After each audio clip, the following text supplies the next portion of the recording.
यार लोग सही कहते हैं कि अगर खुद का घर शीशे का बना हो ना तो दूसरे के घर में पत्थर नहीं मारना चाहिए। लेकिन ये बात इन पौरखियों को कौन समझाए जो खुद तो कपड़े पहनने से लेकर एक कपड़े सिलने वाली सुई भी दूसरे देश से मंगाते हैं, लेकिन दूसरे देशों से आने वाले सामान को बॉयकॉट करना चाहते हैं। बॉयकॉट करना चाहिए इनकी चीजों का। कैसे इनका बॉयकॉट ऐसे हो सकता है कि अवाम के दिल से ये चीज उठे कि ये चीज हमने खानी है, ये नहीं खानी, बस। आप कहाँ के ज्ञानी बाबा? अच्छा, तो तुम्हें क्या लग रहा है पौरखियों कि तुम्हारे बॉयकॉट करने से उन सभी देशों को फर्क पड़ेगा जिन देशों से तुम लोग चीजें को इम्पोर्ट करते हो? फर्क तो उन्हें पड़ेगा, ये नहीं होता। देखिए ये एक घर नहीं है, ये एक कंट्री है पाकिस्तान। 25 करोड़ की आबादी है। आबादी वाली बात तो सही है पौरखियों, लेकिन दूसरे देशों को फर्क तो तब पड़ेगा ना जब तुम लोग अपने यहाँ खुद के दम पे कुछ बनाओगे। और तुम लोग अपने यहाँ क्या क्या चीज बना सकते हो तो तुम्हें अच्छे से पता होगा, है कि नहीं? नहीं, इस चीज का नहीं पता। अरे पौरखियों, पता तो तब होगा ना जब कुछ बनाओगे, और चीजें तो तुम लोग तब बना पाओगे जब तुम्हारे आबादी में कुछ % दिमाग वाले प्राणी होंगे। लेकिन आधे से ज्यादा प्राणी तो तुम्हारे जाहिल पड़े हैं। वो भी आबादी के कितने % पौरखियों? 80%। खाओ माँ कसम। 90%। तो अब खुद ही सोचो पौरखियों, जो देश खुद एक सुई नहीं बना पाती और वो दूसरे देशों से आने वाले सामान को बायकॉट करने की बात करे तो फर्क किससे पड़ेगा, एक्सपोर्टर देश को या फिर तुम्हारे जैसे भिखारी को? हमें फर्क पड़ेगा। सिर्फ तुम्हें फर्क ही नहीं पड़ेगा पौरखियों, कहीं लोग अगर तुम्हारे देश में चीजों को एक्सपोर्ट करना बंद कर देना तो पौरखियों तुम लोग दुनिया से ही फर्क हो जाओगे। मतलब दुनिया से सीधा जन्नत में।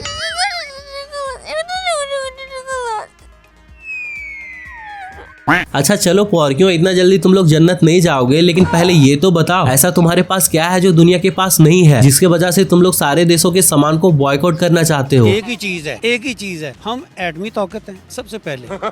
दूसरे नंबर पे हमारा मुल्क जो है ना वो गरीब है। एक बात बताओ पौरखियों, तुम लोग अपने आप को एटॉमिक पावर भी बता रहे हो और फिर अपने आप को गरीब भी बता रहे हो, तो चाहते क्या हो? सामान को बॉयकॉट करना चाहते हो या फिर कटोरे में डॉलर? पैसे वाला वो उसको मांगने की जरूरत नहीं पड़ती, उसके आगे डिश आ जाती है। गरीब बंदा होता है वो उसके चेहरा देख के उसकी प्लेट देते हैं। लोगों को सोचना चाहिए, गरीब लोग हैं। अच्छा तो सीधा सीधा बोलो ना पौरखियों कि तुम्हें कटोरे में डॉलर चाहिए। आप दो ना। अच्छा पौरखियों, तुम लोग भीख मांगने की जगह पे मेहनत क्यों नहीं कर लेते? उसके लिए क्या नहीं है तुम्हारे पास? 2 हाथ है, 2 पैर भी है, अवाम में जज्बा भी है। हाँ वो तो है ही, तो फिर पौरखियों अच्छे काम क्यों नहीं करते? लेकिन यहाँ पे कानून नहीं है, कानून होगा तो ये सब कुछ हो सकता है। अरे पौरखियों, कानून से जरूरी तो वो है ना जिसके जगह पे तुम लोगों का जाहिल जज्बा रहता है, तब ना सब सही होगा। मतलब दिमाग है कि नहीं? जरूरी है, बिल्कुल जरूरी। लेकिन वो दिमाग तो तब आएगा ना जब तुम लोगों को जिहाद करने से टाइम मिलेगा। क्यों पौरखियों? जिहाद तो वो तो करना चाहिए, लेकिन दुनिया में यूज किए जाने वाले टेक्नोलॉजी तुम्हें कभी नहीं चाहिए। टेक्नोलॉजी का क्या करेंगे? मसला ये है कि जितनी भी टेक्नोलॉजी हो, एक मिसाल के तौर पे एक ताकतवर इंसान है, एक मेरे जैसा नॉर्मल है, मरेंगे तो दोनों गोली से ना। अच्छा अगर तुम्हें ऐसे ही समझना है तो देख रहे हो ना पौरखियों कि इजराइल बिना अपने दुश्मनों के घर घुसे कैसे दिमाग का यूज करके अपने दुश्मनों को पेल रहा है। इसराइल कोई चीज नहीं है, वो इतना बड़ा मुल्क नहीं है, छोटा सा मुल्क है। क्या करूं मैं इसका?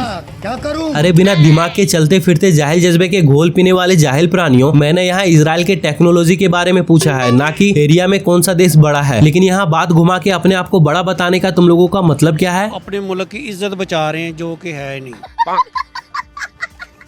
वैसे बात तो सही है, इज्जत तो तुम लोग अपनी तब बचाओगे ना जब तुम्हारी इज्जत कभी बनी हो, लेकिन जब से तुम्हारा देश बना है इज्जत तुम्हारी क्या बनी है वो तो तुम्हें बहुत अच्छे से पता है कि नहीं? पहले नंबर पे तो मैं ये कहूँगा कि ये वो पाकिस्तान है जो लाखों जाने दे के अंग्रेज के तसल्लुत से 250 साल ऐसे ये इन्होंने जलील और रुसवा के वो वक्त देखा है। सर फिर पागल हो गया। और नहीं तो क्या, अब जिस देश के पैदा हुए सही से 80 साल भी नहीं हुए हैं, वो देखो कैसे अपने देश का 200 सालों का इतिहास बता रहे हैं, वो भी अपने पूर्वजों को दुश्मन बताकर, जिसके बने ना जाने कितने युग बीत गए हैं। अंग्रेज दुश्मन, हिंदू दुश्मन और सिख भी दुश्मन था, जिससे हम आज भी प्यार करते हैं। तो एक बात बताओ पौरखियों, अगर तुम लोग उतना ही उन लोगों से प्यार करते हो तो जब पाकिस्तान बना तो उस समय तुम्हारे मुल्क में 20% हिंदू थे, अब 1 भी % नहीं बचे, तो वो लोग कहाँ चले गए जरा बताओगे? यहाँ पे थोड़ा सा है, हम भी मैं नहीं अब आए ना लाइन पे। लेकिन ये बात आपकी बहुत दुरुस्त है, मैं खुद आज शर्मसार हूँ। तो उतना फेंकते क्यों हो पौरखियों? कम से कम जितना तुम्हारा इतिहास है उसे तो सही से बताओ, है कि नहीं? हमें होश के नाखून लेने चाहिए, हमें शर्म से डूबना चाहिए। क्या बात है पौरखियों, नेकी और पूछ पूछ, शुभ काम में कभी देरी नहीं करना चाहिए, सीधा डूबो और जाके जन्नत घूमो। ज्यादा टेंशन ना लो पौरखियों, आखिर में कुछ कहना चाहोगे क्या? तो मैं एक शेर ये कहूँगा, न समझोगे तो मिट जाओगे गाफिल इंसानों, न समझोगे तो मिट जाओगे ए गाफिल इंसानों। कोई बात नहीं पौरकियों, आराम से याद करके बोलो। ना समझोगे तो मिट जाओगे ए गाफिल इंसानों। ना समझोगे तो मिट जाओगे ए गाफिल इंसानों। तुम्हारी दास्तां सॉरी